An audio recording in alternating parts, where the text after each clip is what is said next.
MK7 Golf, and what it's doing is whenever the car is warm, it's telling us to check the coolant. So the coolant level sensor has a fault.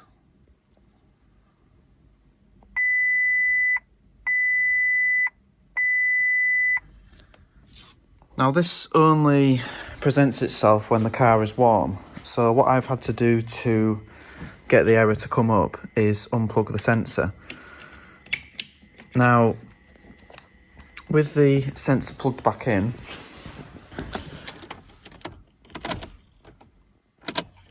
the error does disappear when the car is cold.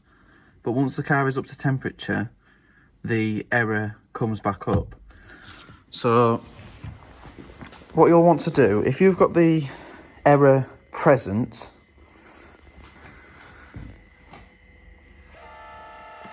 you'll want to take off this connector and bridge the terminals to see if it stops the code from coming in. Obviously, I've had to make the code appear by disconnecting the connector, but what I'll do now, you see, now I've disconnected the connector, it's come back up. But if I cycle the ignition,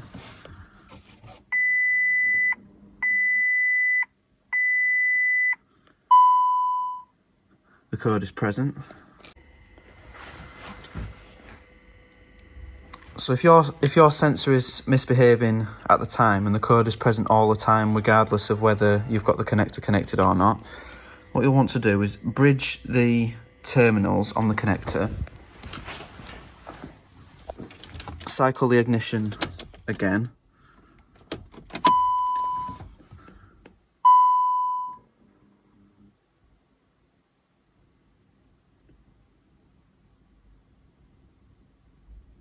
and if the code doesn't come back, this proves that the sensor works on a closed circuit. So the sensor closes the circuit and stops the error from coming up. What we've done is we've closed the circuit by bridging the terminals, and now if we remove that,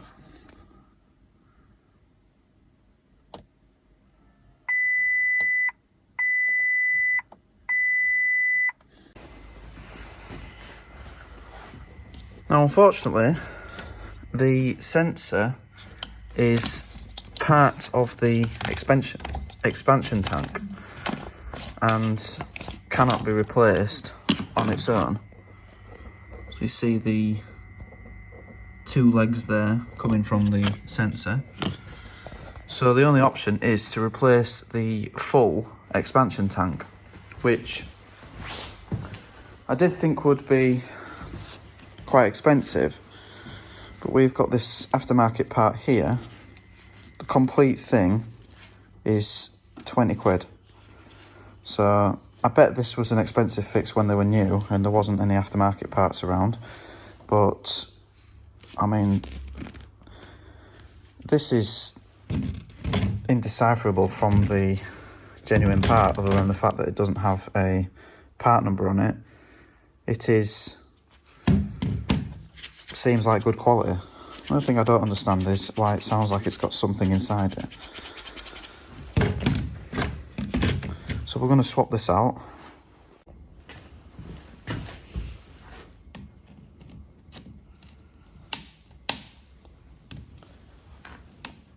These spring clips can be particularly nasty. I've scarred the end of my fingers when they've released before. They're very, very tough, so be very careful not to get your hands anywhere near them.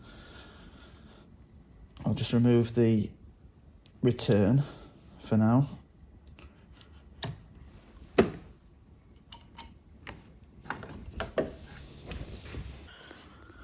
At the back of the assembly, got these two clips, which if we just insert a tool and undo the clip,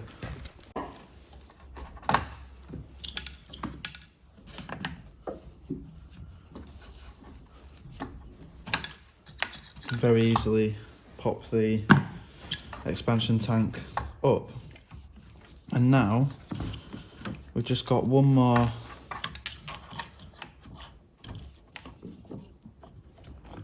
pipe to remove. So I've got these pipes clipped to the side of the expansion tank, easily removed. And then we've got this pipe underneath.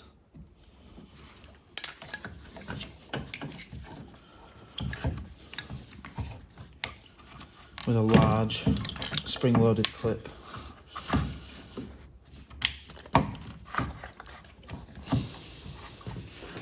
Now there are special tools for these clips, but usually you can get them with a set of pliers.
So now we'll top the coolant up to the maximum mark and check that the error code has gone away.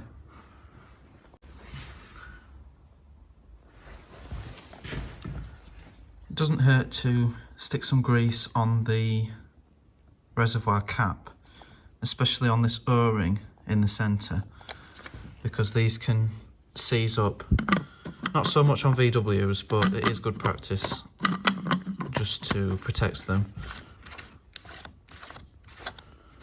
So now we'll run the car, especially up to temperature, to make sure that the error is no longer present.